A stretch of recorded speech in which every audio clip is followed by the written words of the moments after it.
Hello guys. जिन student को इंतजार था CSIR नेट एग्जाम के लिए, उनके लिए खुशखबरी है कि यह एग्जाम होने वाला है 2022 में। एक अपडेट आया है CSIR की तरफ से कि जो CSIR नेट एग्जाम है वह होगा, कब होगा? 2022 में। तो 2022 में 3 टाइम्स यानी कि 3 बार यह एग्जाम होगा। बहुत ही अच्छा अवसर है कि ये पहला एग्जाम होगा जनवरी में, इसके बाद फिर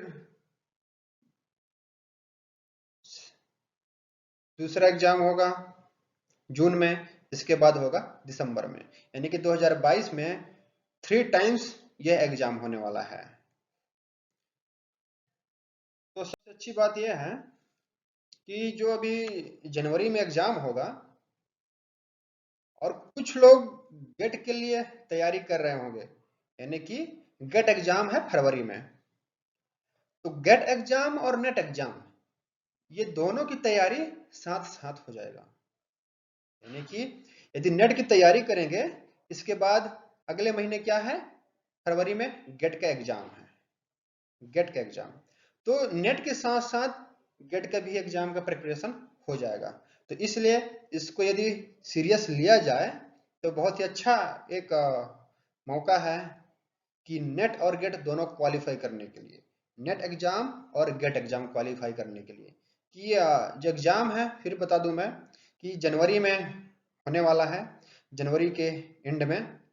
इसके बाद बस 15 दिन बाद या 10 दिन बाद, शायद 13 फरवरी को एग्जाम है गेट का, केमिस्ट्री का, केमिकल साइंस केमिस्ट्री का।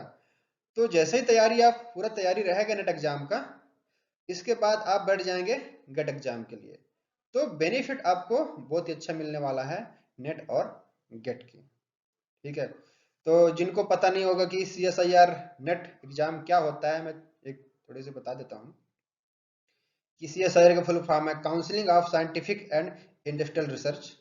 नेट का फुल फॉर्म है नेशनल एलिजिबिलिटी टेस्ट।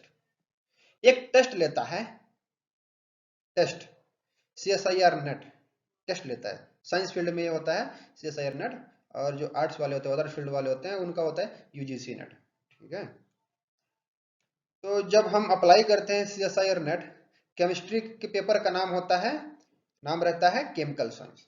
तो वहां पर ऑप्शन पूछा जाता है अप्लाई फॉर LS या तो फिर apply for JRF and LS। यानी कि ओनली या LS के लिए अप्लाई कर सकते हैं या तो दोनों के लिए अप्लाई कर सकते हैं। तो बेटर ये रहता है कि आप, हम लोग दोनों के लिए अप्लाई करते हैं, यानी कि apply for JRF and LS। एक ही पेपर है, सिंगल पेपर है, सिंगल पेपर है।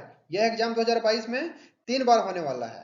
ठीक है। ये MPPSC जैसे नहीं है कि प्री हो रहा है, फिर मेन हो रहा है, फिर इंटरव्यू, ऐसा कुछ नहीं है। ठीक है। एक बार एग्जाम आप क्वालिफाई कर गए, मतलब एग्जाम आप पास हो गए, निकल गए। इसके बाद दूसरे एग्जाम, तीसरे एग्जाम देने की जरूरत नहीं है MPPSC जैसे। ये सिंगल पेपर होगा, एक ही पेपर है, लेकिन यहाँ पर ऑप्शन रहेगा LS या तो JRF एंड LS। तो हमें अप्लाई करना है JRF एंड LS के लिए। और LS और JRF क्या है? ये 200 नंबर का क्वेश्चन रहता है। 200 मतलब नंबर का टोटल रहता है ना? टोटल नंबर 200 का रहता है। 200 में LS की कट ऑफ कम रहता है और JRF की कट ऑफ ज्यादा रहता है। फॉर एग्जांपल 200 में JRF की कट ऑफ, मैं एग्जांपल बता रहा हूं कि यदि 110 है तो LS का कट ऑफ हो सकता है उससे कम, यानी कि 100 ज्यादा नहीं, 5 या 10 नंबर का डिफरेंस रहता है। पेपर एक ही है, सिर्फ कट ऑफ के आधार पर इसको अलग अलग बना दिया गया है, LS और JRF। और दोनों के बेनिफिट अलग हैं। ठीक है। जो JRF निकाल लेगा वो दोनों का बेनिफिट मिल सकता है उसे, LS और JRF का। यानी कि जो JRF निकाल लेगा वो LS के लिए भी काबिल है। तो LS क्या होता है? LS एक लेक्चरशिप है और JRF है जूनियर रिसर्च फेलोशिप। ठीक है। तो LS, यदि आप LS या तो फिर JRF या JRF LS यदि इसमें से क्वालिफाई करते हैं आफ्टर क्वालिफाइड CSIR नेट, ठीक है, तो क्या होगा, क्या हो सकता है, इसके बाद आपको क्या अपॉर्चुनिटी मिल सकता है? तो पहला मैं यहाँ पर बताया हूँ, after qualified CSIR NET you can get opportunity, क्या? Assistant professor. यदि आप LS क्वालिफाई करते हैं या तो JRF एंड LS, ठीक है, इनमें से कुछ भी, ठीक है, जेआरएफ एंड एलएस या तो फिर एलएस, तो आप असिस्टेंट प्रोफेसर बन सकते हैं। असिस्टेंट प्रोफेसर के लिए आप एलिजिबल हैं। दूसरा क्या, पीएचडी।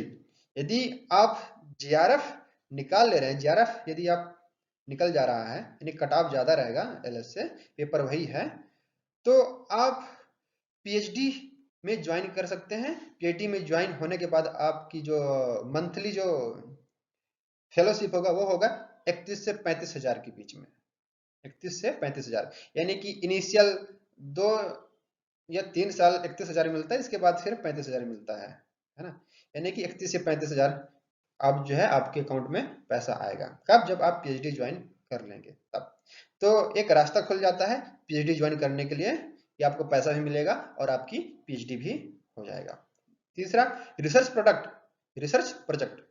यदि आप रिसर्च प्रोडक्ट कहीं ज्वाइन कर रहे हैं किसी प्रोफेसर के अंडर में, यदि आप क्वालिफाई किए हैं जेआरएफ एलएस, तो आपको बहुत आसानी से मिल सकता है रिसर्च प्रोजेक्ट में, आपको रख लेंगे, वहां पर भी आपको पैसा दिया जाएगा, जो भी रहेगा अमाउंट, कम अमाउंट नहीं रहता है, ये रिसर्च प्रोजेक्ट के लिए भी है, वहां भी आपको अच्छी खासी पैसा दिया जाता है। इंडस्ट्रियल जॉब, यदि आप जेआरएफ एलएस, जेआरएफ या एलएस क्वालिफाई करते हैं, नेट एग्जाम क्वालिफाई करते हैं, तो आपको इंडस्ट्रियल में आपको बेनिफिट मिल सकता है, इसका रैंक के आधार पर आपको प्राथमिकता दिया जा सकता है, यानी कि आप इंडस्ट्री में भी आप जॉब कर सकते हैं। पांचवा, गेस्ट लेक्चरर।